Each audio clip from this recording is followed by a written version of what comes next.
Hey y'all, hey, it's JJ Conway, and I don't know what I did, but I somehow lost my co-host, Camille Thomas, and so I'm expecting that she'll be back on pretty soon. It's probably my fault, I did have a career in tech, but sometimes things just don't go the way they're supposed to go. But hopefully she'll be back on soon. The reason I went ahead and started is because Facebook is pretty strict about if you set the broadcast, you got 9 minutes to get on. It's like driving down I-95 in DC. They install those traffic cameras, and the cop said, we'll give you 10 over before the cameras flash. So 9, you're fine. 10, you're mine. And so that's how Facebook is with this streaming. They want you to stream. Hey, Camille, how you doing today? Y'all, she beat me here. Her not being here at the start is not her fault. Kicked me right out. Said we were going to start. Kicked me right out. So, but I'm here and I'm happy to be here. So, I'm excited that you are here. This is going to be a fantastic lesson. And, for those of you who've been with us, for a bit, you're probably beginning to see how each of these pieces fit together. Like we started with this all-consuming desire, and now we talked about how we have to fortify our belief, in that desire, right? And we do that through faith.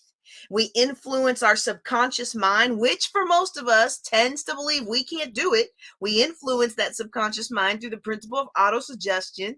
We acquire and organize specialized knowledge, whether it's our knowledge, or somebody else's knowledge. And then we take charge of that imagination, which again, for most of us, when we start, it has devolved into a failure mechanism that's playing these background tapes of doom and gloom, right? We take hold of that and we take charge of it and we turn it into an automatic success mechanism where we really begin to walk in the energy of the desire that we have. And we master procrastination through confident decision. And so today we are going to talk about persistence, which is the sustained effort necessary to induce the faith that makes all of this happen. And you say, well, persistence is rather late in the chapter. It is or in the book. It is rather late in the book, but it's woven throughout all the other concepts that we've covered thus far. And so, Camille, I think one of the reasons many of us don't have faith in our dream or our desire is because we have started and stopped and gotten excited and started again and then given up so many times that our subconscious, our imaginations, every fiber of our body, and the people around us do not believe that we are going to do it this time. What do you think about this concept? Oh, I think you're spot on. We haven't done it enough. And he talks about, and I said it last week, I believe it was habit. We start something, we don't give it enough time to become a habit in our life. We don't continue to see it through. I hear some people, they like just say dieting, that's one of the easy things. Oh, I'm a diet. You do it for like 3 or 4 days and then you're like, oh, well, I didn't lose any weight. I just might as well not do it. Well, it takes time. It takes time for those behaviors, for the exercise, for the food choices to become a daily habit to where you start seeing the results of the change that you've made. And I was reading another book and it was talking about how the only way really to replace another habit is to replace a habit is to create a new one. So if you want to stop that one, whatever it is that you do, you have to create it, which means it takes time. It takes to doing it over and over and over again. But just like you said, we fall short all the time. We expect miracles to happen, which they can happen, but typically not, we have to put in the work to do these things. Things can change, but we're not willing to go the length. We want to run the sprint instead of the marathon, or we just want to do it for a couple days to make us feel like we've actually done something so that we can have an excuse as to why it didn't work, because we didn't really want to put in the work anyway. So absolutely, yeah. Absolutely. And I was listening to, I forget who it was, to be honest with you, but I was listening to someone the other day, a personal growth, part of my personal growth plan is I continue to listen to the experts, right?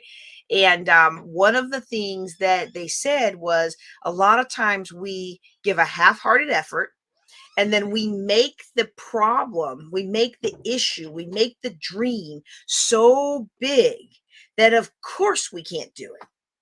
And we make it so huge in our mind that of course nobody can accomplish that. And what that does in us is it automatically sets us up for failure and sets us up for that lack of persistence. So when you say a lot of times we just don't put forth the effort, I gotta say, there's a few things in my life that I just can't do because of me, right? Like I am 5'4". I am never going to be a 6'4" model, right? I'm never going to be that. Um, so there's some things I just cannot be, but that doesn't mean I can't be what I can be. And I actually proved that to myself. I use modeling as an example because I did become a model for a little while, and then I realized it was not for me, right? But I took some really good photos and I got published in some things, and I was like, oh wow, this is so cool. But there's certain things that, just genetic wise or build wise or injury wise, we might feel like, well, I can't ever be fill in the blank. So then I'm not even going to try to be all that I can be. But it really is an affront. I believe this spiritually, I believe it intellectually, I believe it emotionally, that it really is an affront to God to not be all that we can be. And so many of the things that we write ourselves out of that we could achieve if we would be persistent fall into that category that we're just making it so big and so impossible. Why bother even trying? Well, I did the best that I could do. Did you really though? Did you really? And that's the thing, we say we make it so big and stuff. It's just our excuse um not to do it. It's our excuse to say, well, I mean, it was so far reaching anyway. I wasn't going to do it, but at least I gave it an effort. Okay. That's what you want to tell yourself. At least you gave it an effort. You may have, but again, you know, the result is a reflection of the effort that you put in. So if you didn't get the result that you wanted, you probably didn't put in a whole lot of effort. And if you did put in effort, here's the other thing. A lot of times we put effort in the wrong place. So it'll be around the thing that we're supposed to be doing, to create this habit of changing things. So I'm just going to change one thing instead of doing the one thing that you're supposed to be doing. So I can say, well, at least I tried. Well, at least you tried. Well, the effort shows that at least you tried. At least I tried. Well, and that's the thing. Like I thought about it. In fact, I didn't think about teaching this today, but I thought about this in the context of my military career and how a lot of times we really are spending good energy after bad or spending a lot of money after bad. And we're trying so hard to fix it because what we've already invested was just so significant. And I remember it was actually 2 years ago, maybe. Yeah, it was 2.5 years ago. So it was before COVID, well before COVID. And I was teaching a class and I was like, we're so trying to do this and this and get people to see this or that. But if they ever wanted to cast a colonel in a video, they're gonna find a more colonelier colonel than Colonel Conway. And as soon as the words came out of my mouth, I was like, oh wow, I have spent 23, or at that time 21 years trying to prove myself in a career that didn't want me, in an environment that wasn't welcoming to me. And it's not to say that that experience isn't something that I wouldn't choose again, because it made me the person that I am today. But one of the things that I took away from that was when I left military service, and after a very accomplished 23 years, notwithstanding the years colored by the car accident, but when I left military service and I began to walk in what I was really called for and what I was really designed to do, all of a sudden the doors began to open. And whereas my career was always fighting, fighting, fighting, it seemed like now I was being welcomed in. So whereas before, so sometimes we do have to bust down some things, and that persistence carries through those times. But sometimes we've got to look at things for what they are, and we've got to look for where the flow is. And that negative energy of those last couple of jobs, I would have never been in the flow if I hadn't stepped outside of that and been persistent, yes, but realize what's going on and figure out a different way to accomplish my dream. And so I don't ever want anybody. John Maxwell, you've seen this before. John Maxwell uses this example that somebody keeps bumping their head against the wall. And we say, oh, they're so persistent. Oh, they're so courageous. Oh, they just never give up. Oh, they're so amazing. And he says, after a while, this keeps happening. You got to stop. You got to stop and figure out why you bumping your head and figure out something else to do. So we want to make sure that we're real clear what we're talking about when we talk about persistence. He says in page 177, I'm going to read this and I'm going to pass it over.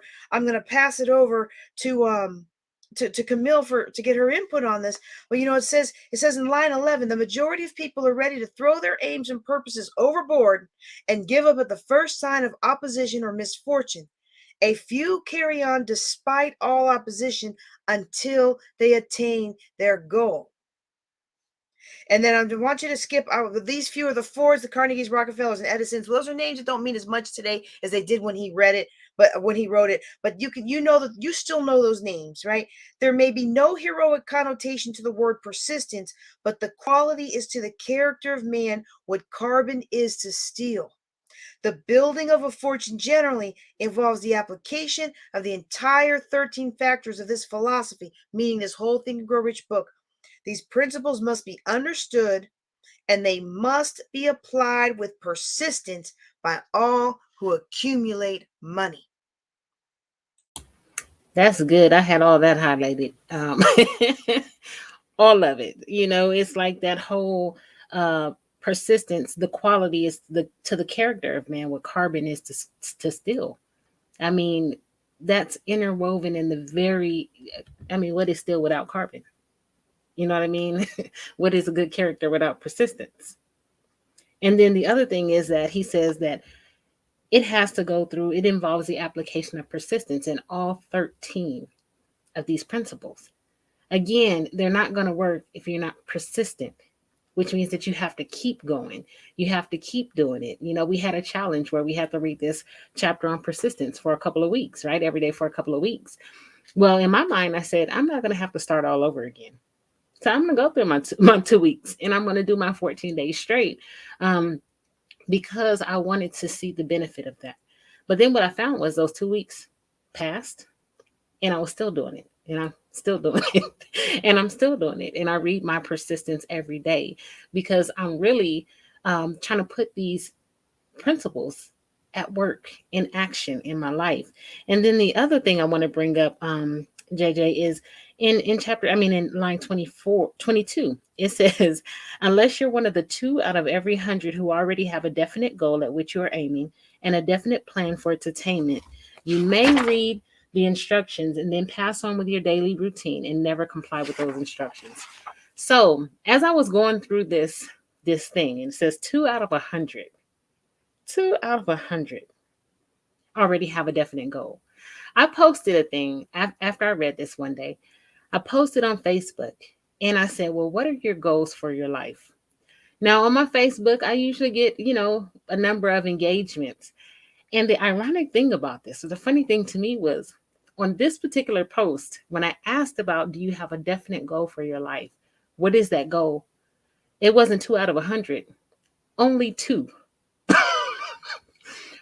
Only 2 responded. Out of what, a couple thousand? Yeah, I have a couple thousand friends on my Facebook. 2 people. And I was like, So I posted another one and it was responses all over. So I'm like, wasn't that they didn't see it? You put a little thing, but only 2 people responded. And it wasn't that it was a whole goal. It was just like, this is what I want. And the other thing that he said about that was the author's checking you up at this point because lack of persistence is one of the major causes of failure. Moreover, experience with thousands of people has proved that the lack of persistence is a weakness common to the majority of men. It is a weakness which may be overcome by effort. And then it says the ease at which the lack of persistence may be conquered will depend entirely upon the intensity of one's desire. And so I read that and I'm like, all these people we give up too soon. We don't have that persistence, that continuing in the face of defeat, the Edisons, the Rockefellers, the Carnegies, whoever. We don't have that where at the first sign of defeat, we're like, okay, let me see how I can get over this. We go up, automatic stop sign. And then we wonder why we fail at the things that we attempt to, I say that loosely, attempt to do, and it can be overcome by the intensity of your desire. How bad do you really want it? How bad do you really want that position? Are you willing to work for it? Are you willing to go through the crap that you know you're going to have to go through with the people that you know you're going to have to go through it to get this position? Are you willing to do that? Are you willing to skip that lunch with the coworker because you know that that's not in your budget? What are you willing to sacrifice? It can be if your desire is strong enough. And then that goes back to the willpower and persistence as well. Is your willpower strong enough, which is coupled with desire? They're one and two, strong enough to push you on to keep going despite every obstacle that you face. As we see, there's only 2 people out of 100 typically that know what they want and will do the things to get it. But what are you willing to do to That's get right. what you want, and how long? That's So right. And it's not even just a financial desire. It's not even just financial independence. I asked somebody the other day, have you thought about what kind of travel you want to do with your family over the next year? And it was a totally foreign concept. And I thought, well, this is somebody who talks about how much they love to travel, but yet you haven't made any ideas or thought about what you might like to do if all the COVID stuff is kind of resolved and you can travel again. Like it seems to me that it's in many areas of our lives that we really, most of us, I don't mean we, me and you, because I think like to think that we've got lots to grow, we've got lots of growth to do, but I think we have moved a little bit forward in our lives. But I think about, even just things we don't want, like toxic situations at work. See, there's a difference between putting up with all of the low man on the totem pole, you got to work your way up stuff, than putting up with the toxic situation. But how many people will sit in a toxic situation, will badmouth the boss and all the chain of command, all of the leadership, the middle management, and they'll have something to say behind everybody's back, but they will not take forth the effort to go find themselves another job or induce in themselves the skill set needed to acquire the job they decided they really want. No, it's just easier and familiar and comfortable to say right here. And I'm challenging you, and Camille is challenging you today. It is time out for playing in our comfort zone. I'm gonna grab this for you. This is one of my favorite quotes. It says, "Life begins at the end of your comfort zone." And it's time for a lot of us today to push past the familiar and the comfortable and better the enemy I know than the enemy I don't know. No, it's time to move forward. You've been called to greatness. You've been called to do something with your life. It's time to move forward. And the way that you move forward is by being persistent. And that's that other thing, persistence too, in the position that you're in. And I'll quickly, there was something that I wanted to do within my own organization that I thought that was going to help some things. And it was in my persistence. And when I say persistence, I mean 2 years worth of persistence. That this is what I want to do. And then when I had to go around and go, do whatever I did to get that. But when it finally happened, it was such an enriching experience that that same person I had been begging for 2 years to just let me try, I want to do this, whatever, came back and was like, how can we get this on the schedule regularly? As did all the other folks who were like, oh, this is another this and this and that. And the sentiment around it after 2 years of being persistent, because there are some jobs like we had that I couldn't just walk away. I can't just get a new job because I'm locked into a contract. So I had to stay there. But how we talked about courage last time, courageous can you be, or will you be, in order to push past those things and be persistent to be the change that you want to see in your organization or in your job or wherever you are. So it takes that too. But I had this desire to help the people in my community, in my job, to show them that what we were experiencing didn't have to be. Their thinking can be changed, their mindset could be changed. And it was against a lot of people that were just like, oh my God, I had to hear it. And I'm like, all I could do was, God, just help me to say the right things, to do the right things, the right activities to make it work. There were more people than I had expected. So how do I do this? And but I was determined to put on the best event that I could, so that when they walked out of that, they wouldn't be like, oh, I told you it would be a waste of my time. I told you it wasn't worth it. I was like, nope, I'm gonna need some guidance, some wisdom, but I know it's gonna happen. And it did. And so sometimes when you can't walk away, what will you do? How persistent will you be in trying to create change or be the change that needs to be, so desperately spread throughout that environment, that culture, that place? So that's another thing to think about as well. So yeah. Absolutely. Absolutely. And I think about the times where I have taken a stand for, justice and righteousness and way people need to be treated. And I may not have seen it at that duty station, but then when I left, things changed based on the initiatives that I had put in place, or changed based on the complaints that I had filed. It's really bad. Like, I went to one job and I was like, I almost said, the boss was asking me, well, what's been your hallmark at the last couple of, well, I've gotten a lot of toxic leaders fired. Like, that's just not the way you want to go into your new job, right? But there's one thing that used to really, really frustrate me, and that is I felt like I was doing the same things that everybody else who was achieving my dream. I felt like I was doing the same things they were doing. But what I didn't realize is it wasn't just about the steps and the actions. It's about who we are inside. And so I'd like to draw everyone's attention to line 44. I'm on page 178, and that is fortunes gravitate to men whose minds have been prepared to attract them, just as surely as water gravitates to the ocean. In this book may be found all the stimuli necessary to attune any normal mind to the vibrations which will attract the object of one's desires.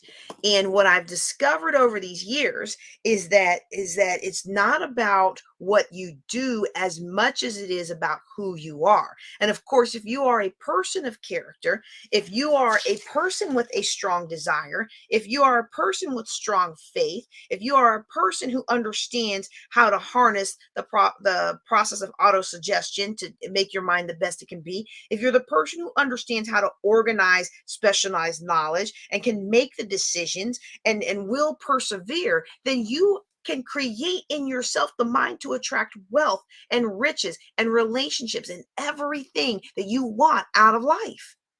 And I wish I would have known all of this when I was starting out in the ministry. I wish I would have understood. In fact, I ran from this book when I first was called to the ministry, because I was like, we're not doing any Dianetics and wishful thinking and positive thinking and chanting and mantra. We're not doing none of that stuff up in here. That's how I felt, right? But what I didn't realize is that these are the very same. These are biblical principles. Now, we're teaching a secular class, but each of these principles that he is discussing, you will find them in the Bible. That's why I have a companion class that really digs into the biblical principles of these. But it's one of those things. If you get frustrated, now I'm not asking anybody to jump on the comments and say, yeah, this is me or anything like that. All right. But if you're the kind of person that gets frustrated because you don't understand why this person got promoted instead of you, or you don't understand why that person got the contract instead of you, and you don't understand why you have all this value to bring and they pick this person over here who can't deliver. Now look, I'm not telling you don't bring the goods. Okay. But what I'm saying is, you don't have to be amazing. You can still build wealth and attract abundance if you follow these principles. And instead of getting upset about that person, put these principles to work in your life. And then now you'll have the mindset and the content. You'll have the mindset and the character. You'll have the mindset and be able to deliver value to the people that you are in front of. And that will allow you to attract that wealth even faster. That will allow you to get out of debt faster. It'll allow you to recreate your marriage and your family, relationships, your bonds. It'll allow you to really put yourself in a position to have the flow and freedom of time, space, and money to do all that you were called to do. Ooh, I love this. Yes. You can have the mindset and the money. right? Mindset and the money. But I thought I love that you pulled that out, because just in these last couple of pages as I was going through, like you said, if you put these principles in place, and there were 1, 2, 3, 4, 5, 6, 7, 8 different places on 2 pages or 2.5 pages where it references exactly what JJ just said. And I wrote next to it, train your mind. You have the ability to train your mind. It's your mind. We have control over what we focus on, what we allow into our systems, and to an extent, what we accept, the things that we repeat that become our truths, the things that we allow to resonate in our mind and take hold of our heart, and create that burning desire within in our minds and things like that. And it really is about training it. And every time I look at this, he's talking about doing these things that are proven to change your mindset to be money conscious instead of poverty conscious. And he keeps saying it again over and over. Poverty is attracted to one whose mind is favorable to it, as money is attracted to him whose mind has been deliberately prepared to attract it. Deliberate. To get results, you must apply all of the rules until their application becomes a fixed habit with you. And then another one, it says the money consciousness must be created to order unless one is born with such a consciousness. Over and over in this book, he talks about creating, training your mind. And it goes back to that persistence and that habit, which again, I underline here 17 different times. He talks about habit, or says the word habit, in both good and bad references. Because what you do most, you're training your mind to attract that which you focus on. So if you have that poverty mindset, you have that lack, that sense of lack in everything you do, instead of, I'm getting this money. Well, I don't have this. I don't have that. You're training your mind not to even look for it. And attraction is that I'm looking at that which is like what I want. And when we keep saying we don't have, when we keep putting all these things in our mind, we're training our mind to look for the holes, and we keep falling in them. Oh, yeah, that's good. So We keep training our mind to look for the holes, and then we keep falling in them. that just came, but Well, I like that because dipping in them. you came from one of the areas that I highlighted, and that's the difference between this poverty consciousness and this abundance consciousness, which because abundance has kind of been transitioned in our today's world. A lot of times I might use prosperity, and of course, if I'm in a religious environment, well, then I don't want to use prosperity, because prosperity gospel has kind of been corrupted too, right? So I'm like, man, well, Lord, I need a new word. Magnificent consciousness. I don't know. But this abundant thought that there is enough for everyone, some of it belongs to me, and I am fully equipped and resourced to have what I need. And if it runs out, more will be made to supply my need. That is a mindset that cannot exist in concert with a poverty mindset, which feels that there's not enough for everyone, and I've got to claw and scrape and get there. So you see the difference in the energy, right? You see the difference in the energy, where one is an abundance and a growth and a positivity. The other one is a negative and a fighting and a scarcity. And, oh, there's not fear. It's fear. And what are our habits based on? Our habits based on abundance and expectation of positive growth, or our abundance based on, or our habits based on fear that we're not going to have enough, that we're never going to be enough. It's time for us to move out of fear consciousness and walk in every ounce of the abundance that we've been called to have. Absolutely. I just keep learning more and more. It's just in my spirit that there is no lack, and the more I see it in my own life, there is no lack. There's always more where that came from. The seeds have seeds, have seeds, have seeds, have seeds, have seeds. Something is always going to be reproducing around the world. They have a few things and a few animals that have gone extinct, but there's not a lack of animals. Maybe a lack of one particular kind, but there's tons of others. We may not have, what do they call the dodo bird anymore or something like that, but we got plenty of seagulls and pigeons everywhere I turn around. We got plenty of them, you know. So they're here in this time to serve the purpose. But I say all of that to say we look for it in one way, and we don't realize that there are so many different ways that we can attract wealth, we can attract abundance, we can attract it. There's no lack of anything. You start making, and that goes back to that excuse. We make excuses. Oh, well, it doesn't look like this, or it wasn't this particular thing, or whatever. But you just skimmed over. They didn't have your particular type of bread, but they got 50 other kinds of bread in there. It's not that there's no bread. Might not have the one that you like, but retrain your taste buds, because we have the power to do that too, you know. So I'm just saying, like, we keep using these as excuses for us not to be persistent in getting what we want. And if you know what that tastes like, I learned how to bake bread. Okay, so learn how to bake your own bread. Create your own avenue or a way to attract wealth or bring wealth into your home, into your family, into your life. You have everything in you to be prosperous, to be able to create, to be able to flourish in wherever you are. But we put our own limitations, and we want to blame everything and everybody else for our shortcomings because we didn't see something through. Oh, I tried that business. How long did you do it? Well, I mean, 3 months. I didn't get a customer. 3 months. Did you really try?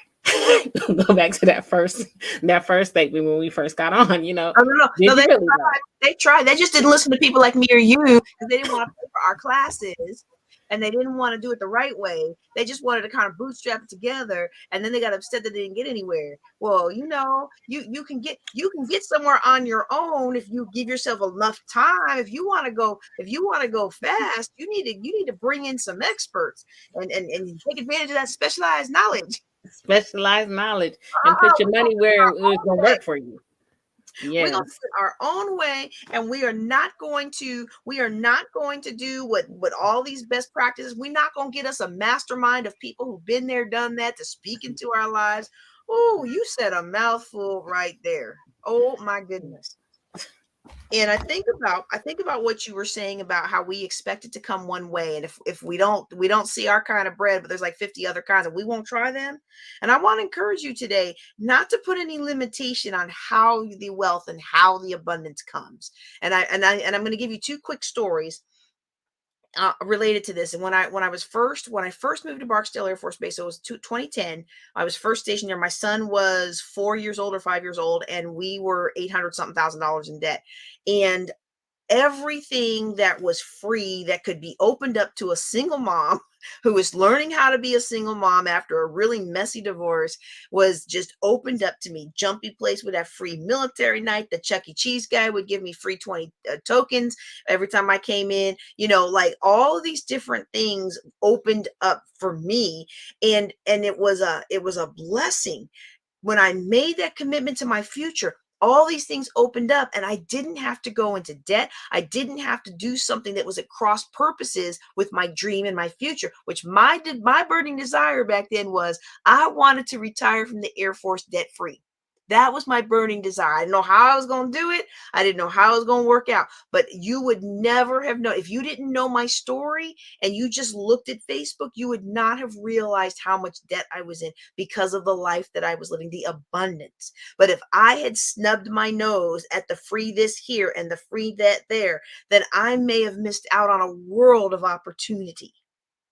And the other story that I want to tell that really reinforces Camille's point about not limiting how things come to us, but walking in the ultimate end goal desire and letting things play out the way they will, is that when in 2007, I took my first real estate class with Sherman Ragland, and he taught us about real estate, but he also taught us about how after 9/11, his business, his aviation related business, tanked. And that's how he started real estate. And he walked us through the markets, and he said, look, every 10 to 12 years, something cataclysmic happens that shakes up the economy. You want to put yourself in a position to be able to maximize the next cataclysm. Now, I'm not saying I'm glad for COVID. I wish it hadn't happened this way, right? But I will say that when all of this stuff started happening almost 2 years ago now, 18 months, 19 months ago, when all this stuff started happening and everything started taking, there are people who were positioned. They had trained their minds and they were positioned to maximize the new economy. I know people, the local, who, you think, oh, well, you can't beat DoorDash and Waiter and all that. But I know people who said, you know what, those guys are taking 2 hours. I'm local. I got a car and I got a Facebook page. I can zip around and get you your food in 20 minutes. And guess what? Those are the people that stood up new businesses and they made money. Now, whether those businesses sustain or not, I don't know, but they made money when everybody else was broke. Right. And I think about even my business. I had purposed in my heart that I was going to bank some cash. When this is 2007, now this is before the divorce. I was going to bank some cash. And when the next cataclysm came, boy, I was going to snap up all those properties. And I wasn't going to be greedy about it, but I was going to snap up the properties and I was going to work with the homeowners so we could create win-win-win solutions to keep people in their home if possible, or move them with dignity and respect into a smaller home so that they could actually afford it. Right. Like I had this whole plan worked out. This was how I was going to make my fortune. And that's not what happened. When this came, I was in you remember Paul Martinelli's Future Proof? I was in the future proof. I was in the position to see that. He had all these experts lined up for 2 years in a row. He did it over the summer. And I jumped in that first summer of COVID and got connected with all of these people who helped me expand this business. And then the next summer, I got connected with even more people who helped me expand this business. And I really thought that my expansion was going to come through real estate. But you know what? I'm going to take the blessing any way it comes. I'm going to take the wealth any way it comes. I'm going to take those relationships any way it comes. And because I had, like Kamille said, I had trained my mind to be open and receptive and to be the kind of mind that these ideas can come to, and to be the kind of mind that this abundance can come to. See, it's time for us to turn our mind into fertile soil. And that these lessons are helping us do just that. But that goes along, JJ. You developed the habit of persistence, because you could have said, oh my gosh, I'm in all of this debt, when everything hit the fan. You could have just turned over and said, you know what, I'm going to, let the government take care of me. I done lost everything. There's no way that I can get out of $847,000 of debt before I retire. We get a paycheck, but when you have that much debt, your paycheck is not putting a dent. And I'm gonna say it because I know. Good paycheck. I had a real good paycheck. I know you did, but that debt keeps piling, and so does interest and all kind of other stuff. So it's this cycle that happens. But you didn't. You were persistent. You said, "This is what my goal is, and I'm gonna do whatever it takes." And I'm sure that in correct me if I'm wrong, but I'm sure that being a lieutenant colonel in the Air Force, sleeping in your car, taking your son to get all the freebies that you can get, because you knew that there was a sacrifice that had to be made in order to meet this goal, to get you out of debt, so that you guys could, from that point on, live a much better and abundant life. You can't live an abundant life with a whole bunch of debt. I mean, it's impossible. No. People talk about leveraging debt, but as a financial planner, I'm gonna tell y'all right now, I know of people who've leveraged debt successfully, and I'm never gonna say that the numbers don't work. But money is not a numbers. If you've gotten anything from this Think and Grow Rich, this isn't about numbers. This isn't about calculate spreadsheets and grow rich. This is about who we are and who we are deep inside. And that's really at the crux of our money. And yes, there were a lot of embarrassing times, especially when I was one of the director level people, and we had all of these functions that I was supposed to pay for. Well, guess what? I ain't paying for something when I don't have the money. And it took me a number of years to get to where I had the money to be able to work those things into the budget. There were a lot of years where I didn't send out Christmas gifts. I didn't even send out Christmas cards one year. And a lot of the things that, when you get in that situation, you find out that a lot of the things that you're doing are really superfluous to your goals. They have nothing to do with your goals. They are just there. They are behaviors that you're executing. They are things that you're spending money on. They are people that you're trying to impress. And at the end of the day, when that dust settles, ain't none of those people paying your bills and ain't none of those people moving you forward. But when you get this mindset that we're talking about, you begin to attract the people that are actually going to help you move forward. And you'll know when you get those kind of folks, because when you don't have the money, they don't try to browbeat you and guilt trip you and oh, if you just had a little faith, you would step out on faith. No, they work with you and they find ways to help you elevate. Now they may not come out of their pocket and give you no money. but they're gonna open doors for you when you have the right energy. And I really hope that you get this today, because it's going to change everything in your life. I have so many people come to me as a financial planner and they say, well, JJ, I can't do this and I can't do that. I'm like, well, did you listen to the lesson I sent you? Well, I don't have time for that. I don't have time for, but did you listen to no, I need an expert to help me. If you would listen to the lesson I sent you, it'll help you attract that expert into your life. Oh my goodness. I hope That's you get this. good. Hope you get this. That's good. And I'll just say too, I was at a point where I never had a lot of debt. Not a whole lot, because I was afraid of money. I said that. And I'm not saying that as a, but I was afraid of money. I didn't come from money. I saw how money was misused and handled. So I felt like if I had money, I didn't want to put myself in that situation. And then I was like, where I would just blow it on something. And then I was like afraid not to have money too. So I just was like, if I can't pay for it in cash, I'm not going to have it. I had a little bit of a savings account, but through 3 divorces and, marriages and divorces, I had to rebuild all over a few times. And so, with that being said, I connected with somebody who was money conscious. And it was my daughter's father. And he said, we can't be together if you have any kind of debt. So let me take you over to this financial planner and let me, introduce you to some things that will sustain you. And this is even before I even had kids or anything. Well, I had my oldest daughter, and let me bring you around and you're going to sit through this thing and you're going to do these things. And I'm like, who does that? And, but it was like the best thing that happened in my life. And then there was a point where I had, an inflow, but I was like, okay, I don't know what to do. And I was spending money a little more freely than normal. And I went to a financial planner and said, hey, she says, let me see what you're spending your money on. And so she goes, oh no, can't you make it? Why do you have to go to Starbucks and get oatmeal every morning? I'm like, it's only $2, $2.15. She was like, yeah, but you can buy a whole packet for $2.15. She was like, when you spend $2.15 a day, and in true story, JJ, at 2 different Starbucks, they were like, why do you come here every day? You get a coffee and an oatmeal.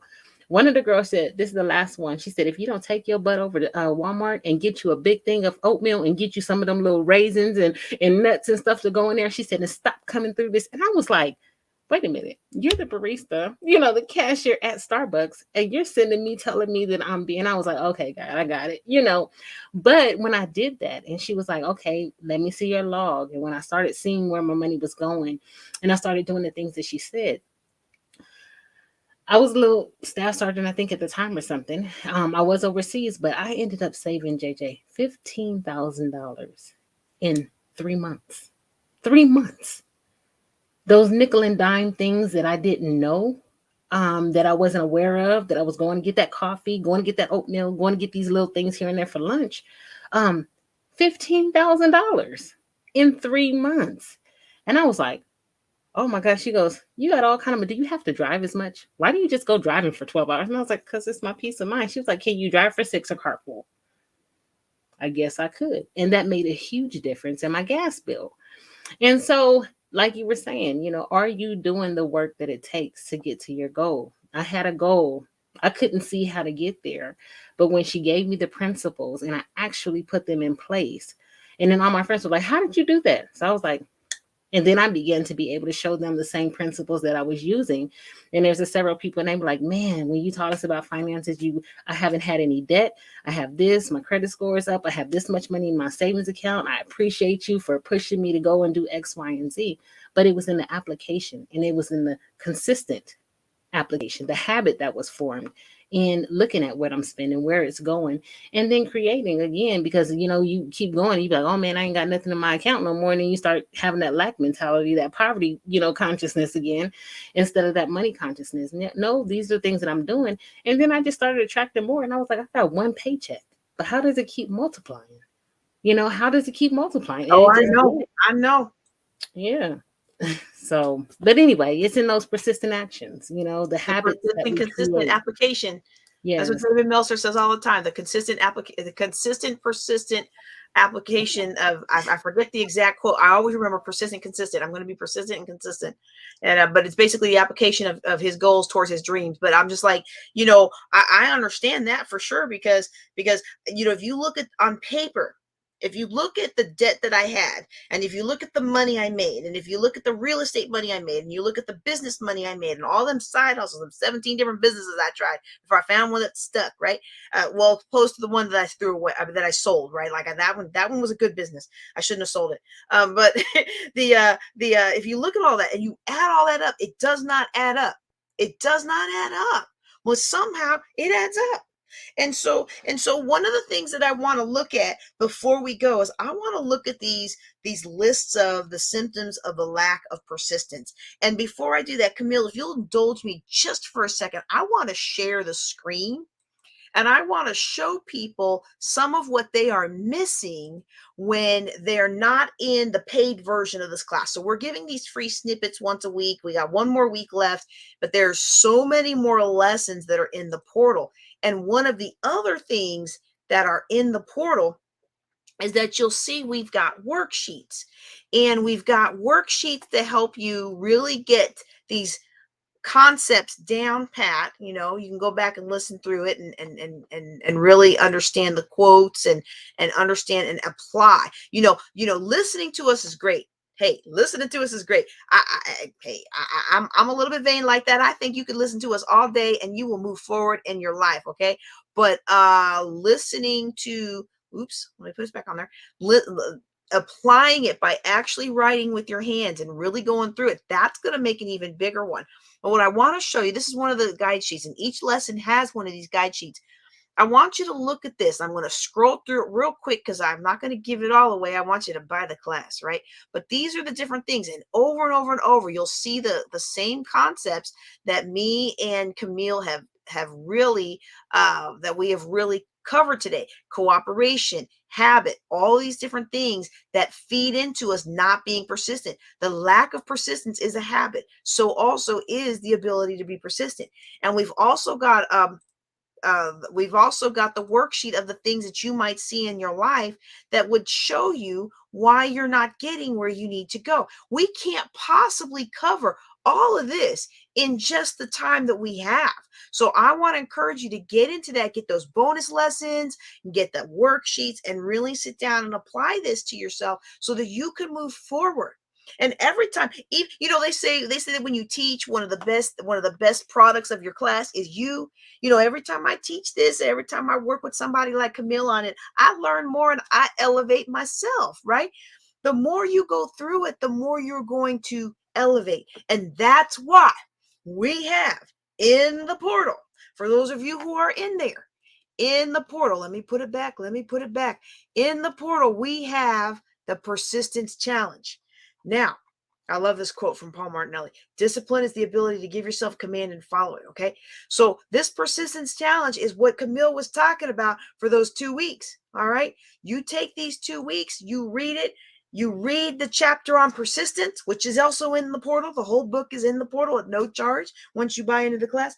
You read the chapter on persistence every single day for 14 days in a row. You write down your insights. And when you actually, no kidding, do this thing, you are going to experience some changes. Even if you are an accomplished, successful person, every time I do this, I experience some changes. And I'm not even going to just motivate you with the personal growth, because we've been dangling that ahead of you all class. And for some of you, you're still hesitant to move forward in the direction of your dream. I'm going to dangle some cold hard cash. Who wants to make a little extra money today? Who wants to get back a little bit of their purchase price of their class? If you complete this challenge And by complete this challenge, I mean every day for 14 days, reading the chapter, not listening to it on audiobook, not reading it 14 times in one day, not reading it 13 times and oops, I forgot today, so I'm gonna make up for it tomorrow. No, you forget it. You got to start over on day one. And I have gotten to 13 and had to start over on day one. Ooh, I was mad. Ooh, I was so mad.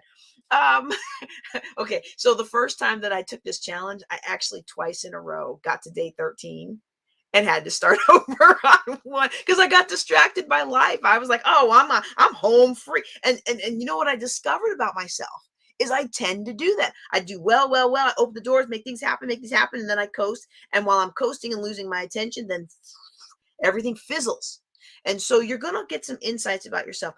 If you complete this, I'm gonna refund you 25% of the purchase price of your course.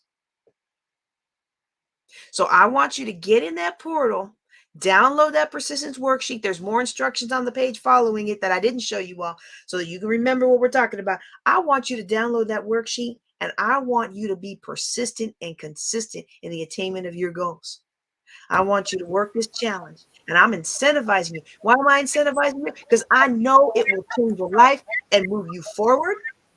And when you move forward, I know that you're going to keep coming back to more of my classes. Yes, you're going to get some change in your life and a little money in your pocket that you can reinvest in yourself. No. Look, I'm not even trying to be funny. I get so frustrated when all these people, oh, I just want to do good. I just want to do so much good. And I just want you to, yeah, I want to do good and I want you to be happy. But you know what? I got an ulterior motive. I know this stuff works. And I need you to see it for your life. That's why I'm incentivizing you to do it, because I need you to see that this stuff works so that you will continue this education and that you will not let go of your dream. And it's so good, really. This is a chapter I do like I said, I did it for the 14 days and then I continue to do it. And he even says, it gets to the point where you read it so much that it becomes a part of your daily habit. And then you look forward to reading it and you enjoy reading it, which I absolutely do, because no matter how many times I read this, there's something else that I pull out of it. And even if it's something that I've previously underlined in that day or because of an experience that I've had, I have a different perception of that, or, perspective that comes out of that I needed in that moment. So it is a chapter that is worth reading over and over again. There were so many things. And JJ, if I can, before we do that one thing, I really have to, this one, I know we're coming up to the top of the hour, but there is on line 281 through 284, I believe. There's a line in here. Yours. Go for it. Okay. It says, well, later in life, after having analyzed thousands of people, I discovered that the most ideas are stillborn and need the breath of life injected into them through definite plans of immediate action. The time to nurse an idea is at the time of its birth. Every minute it lives gives it a better chance of surviving. And I put on here guilty. Guilty. It's like I really lost my zeal when I was waiting on others or waiting on things. That excitement for that idea that I had would wait. The longer that it took after that the idea was birthed in me to give it life, to bring it to fruition, to start working on that thing, the less likely it was to live. And so these ideas, they come and then they just die. Like he said, they're stillborn because they need the breath of life, which is our action, attached to them to make them come to life so that we can see it manifest in our lives. And a lot of people are like, oh, this is not the right time. It's not the best time is now. When you have that idea. Now, I'm not saying go in and invest $500,000, but if you have that idea, start working on the plan. We talk about the definite plan of action all the time. Once you have a plan, it gives you something to work for. I'm not confused about what my first step is. And that's one of the hardest things to do, is to start, because people are, what's the perfect first step? I don't know, the one that you take. That's the perfect first step. Mm-hmm. And I think taking that first step also helps you not fall into that trap of, I've tried to run a business for 3 months and no customers. Because Exactly. you could take an easy first step just to poll your audience and see if your idea resonates, without giving too much away now, because we talked about that last time. Giving away the farm. But I had an idea for an infographic one time, and I posted it on Facebook, and it was really, I thought it was one of the better ones I've ever done, because I tend to be too wordy. Y'all probably got that from me talking in the classes, right? I tend to be a little too wordy, and I got all these likes, and I got all these, wow, great job, and oh, this is fantastic, and this is. Let me tell you what I didn't get. I did not get any shares. So you know what I realized about that? All these people were trying to help me feel better about myself, but that infographic was not hitting the mail. It was not hitting the head. It was not hitting the. It was not getting the job done. It was not getting the job done because ain't nobody was sharing it. And so when something's real juicy and real good, everybody shares it. Ooh, they tag their friends in it. So you need to see this. And so do I get upset that, oh, well, I tried that? I did. No, I took the feedback, I tweaked it, and I started again on something else. Same idea, because people like the idea enough to comment on it, but easier to read and a better graphic. And so, man, I love this. You really brought out how a lot of times when these ideas come to us and we just, oh, never mind. Oh, I'm busy. Oh, I'll get to that tomorrow. Tell me what you think about that. Tell me what you think about that. 'Cause I know you got something to say about that. Tomorrow, what they say, look on the calendar and see when tomorrow comes. Never. It's not on there. Look at your watch, and see when it's later. It's not there. Because it just, if you keep saying later, tomorrow, whatever, you'll find 50 excuses. 50 other things will come in and we'll say, oh, life happened. I got so busy, because you didn't prioritize that thing. You didn't say this was important enough for me to step out and say, you know what?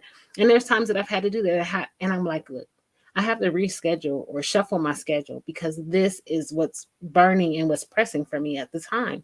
And I was reading something else, or I read all the time, y'all. So sometimes things get all mushy and stuff. But anyway, where you have that thing that gets in the way, the card game, or, I got to stand in bowling night with my boys, or we got to go hang out because we normally do this.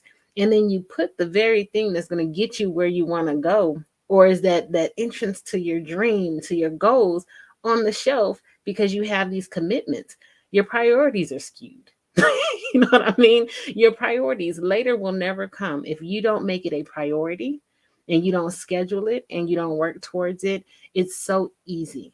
And like I said, I put on that thing. I am guilty that I've had these ideas and I've put them on the shelf, and they never came to fruition. And then you see that thing that you had an idea about, somebody else had that same idea too. They acted on it. You can't get mad because you sat on it.